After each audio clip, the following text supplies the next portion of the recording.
സ്വന്തം ജീവൻ പോലും വകവെക്കാതെ മറ്റൊരു ജീവൻ രക്ഷിക്കാൻ മനസ്സ് കാണിച്ച ഒരു ബസ് ഡ്രൈവറാണ് ഇപ്പോൾ സമൂഹ മാധ്യമങ്ങളിൽ വൈറലാകുന്നത്. അദ്ദേഹം ഇപ്പോൾ നമ്മോടൊപ്പം ചേരുന്നുണ്ട്.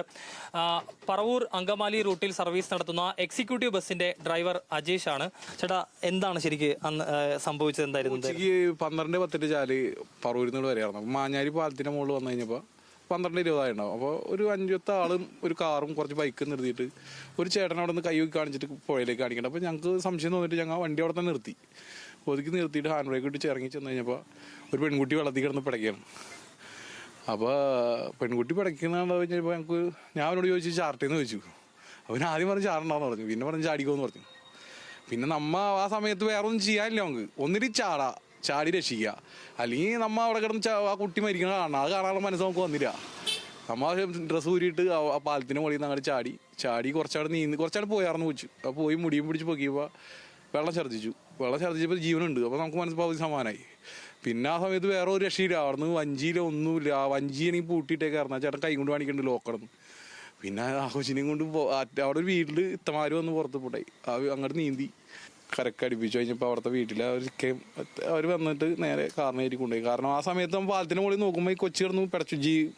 ഒരു മിനിറ്റ് കൂടി കഴിഞ്ഞ് എത്താൻ ഒരു മിനിറ്റ് കൂടി താമസിച്ച് കഴിഞ്ഞാൽ താന്നു പോയാൽ പിന്നെ ഒന്നും ചെയ്യാൻ വഴിയില്ല. അപ്പോൾ എയർഫോഴ്സ് ആയാലും വന്നു കഴിഞ്ഞാൽ ആ കാര്യമുള്ളൂ. ചെറിയൊരു പുഴയല്ല, അത് പെരിയാറായിരുന്നു. അത് തന്നെയല്ല, അത് ഏതാണ്ട് ഒത്ത നടുക്ക് ഭാഗത്താണ് ആ കുട്ടി കടന്നുകയും ചെയ്തത്. അപ്പോൾ ഒരു ഭയം ഉണ്ടായിരുന്നു ചാടുമ്പോൾ? ഭയം ഒരിക്കലും ഉണ്ടായില്ല. കാരണം ഭയം ഉണ്ടെങ്കിൽ നമ്മൾ ചാടുമല്ലോ. ഭയം ഉണ്ടായില്ല. പക്ഷേ താന്നു പോയി കഴിഞ്ഞ് കഴിഞ്ഞാൽ പൊന്തി പന്നം നമ്മൾ നേരെ ചാടണമെങ്കിൽ താന്നു പോയി കഴിഞ്ഞാൽ പൊന്തി വന്നാലേ കാര്യമുള്ളൂ. നമ്മ അടിയിലേക്ക് പോയി കഴിഞ്ഞാൽ പിന്നെ നമ്മളും പോവും, ആ കൊച്ചിൻ്റെ ഒപ്പം നമ്മളും പോവും. അങ്ങനെ ഒരു റിസ്ക് ഉണ്ട്. ആ അതൊരു റിസ്ക് ആയിരുന്നു. പക്ഷെ നമുക്ക് ആ സമയത്ത് മനസ്സിന് അതിനെ രക്ഷിക്കണമെന്ന് തോന്നി അങ്ങനെ ചാടി. നമ്മൾ കാരണം ഒരു ജീവൻ രക്ഷപ്പെട്ടു എന്ന് തോന്നും. സ്വാഭാവികമായിട്ടും നമുക്കുണ്ടാകുന്ന ഒരു സന്തോഷവും ഒക്കെ ഒട്ടും ചെറുതായിരിക്കില്ല. എന്ത് തോന്നുന്നു ഇപ്പൊ ഈ ഒരു നിമിഷത്തിൽ? ആ കുട്ടി രക്ഷപ്പെടുകയും കൂടി ചെയ്തിട്ടുണ്ട്. സന്തോഷം അത് രക്ഷപ്പെട്ടതിൽ ഭയങ്കര സന്തോഷം. നമ്മൾ അവിടെ ചാടി രക്ഷപ്പെടുത്തിയതിനൊരു ബലമുണ്ടായി. അതിൽ വളരെ സന്തോഷം. എടുത്ത ആ ഒരു തീരുമാനത്തെ അത്ര കണ്ട് അഭിനന്ദിക്കുകയാണ്. ഇത്തരത്തിലുള്ള ആളുകളൊക്കെ നമുക്ക് മാതൃകയാക്കാൻ പറ്റുന്ന ഒരാളാണ്. അത്തരത്തിലൊരു മാതൃക കൂടിയാണ്. ഇപ്പോൾ വാഹനത്തിലെ ബസ്സിലെ മറ്റ് ജീവനക്കാർ കൂടിയുണ്ട്, കണ്ടക്ടർ കൂടിയുണ്ട്. ആ സമയത്ത് തോന്നിയൊരു തോന്നലാണ്. അപ്പോൾ അങ്ങോട്ട് ചാടി ഒരു ജീവൻ രക്ഷിക്കുകയാണ് ചെയ്തത്. കണ്ടു നിന്ന ആൾ കൂടിയാണെന്ന് തോന്നലല്ലേ? ഞാൻ കണ്ടിരുന്നു. അപ്പോൾ ചാടിയപ്പോൾ എന്ത് പറഞ്ഞിരുന്നോ? ചാടിയപ്പോൾ പറഞ്ഞില്ല. അതിൻ്റെ ചാടട്ടേന്ന് വെച്ച് ആദ്യം ഞാൻ വേണ്ടാന്ന് പറഞ്ഞു. പിന്നെ ചാടിക്കൊള്ളാൻ പറഞ്ഞു. അടുത്ത് പിന്നെ ഷർട്ടും മുണ്ടഴിച്ച് കഴിച്ച് അപ്പം തന്നെ ആള് ചാടി.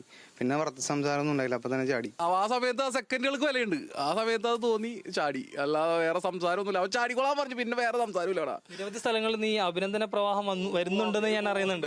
ഫോൺ മേലടിക്കണ്ടില്ലേ, ഒരു രക്ഷയില്ല. ഇപ്പോൾ വിളിച്ചായിരുന്നു, വീടിനടുത്ത് മെമ്പർ വിളിച്ചായിരുന്നു. മന്ത്രി ഗഫൂർ മന്ത്രി വന്നിട്ട് കാണണമെന്ന് പറഞ്ഞു വിളിച്ചായിരുന്നു വീടിനടുത്ത് മെമ്പർ.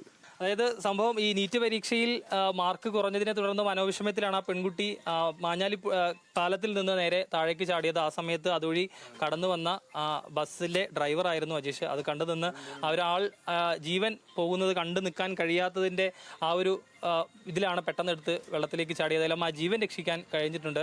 അജീഷിനെ പോലെയുള്ളവരെയാണ് സ്വാഭാവികമായും നമുക്ക് മാതൃകയായി തുടരേണ്ടതും. അങ്കമാലിയിൽ നിന്നും ക്യാമറമാൻ അഭിജിത്തിനൊപ്പം അബ്ദുൾ റഹീം, ന്യൂസ് മലയാളം.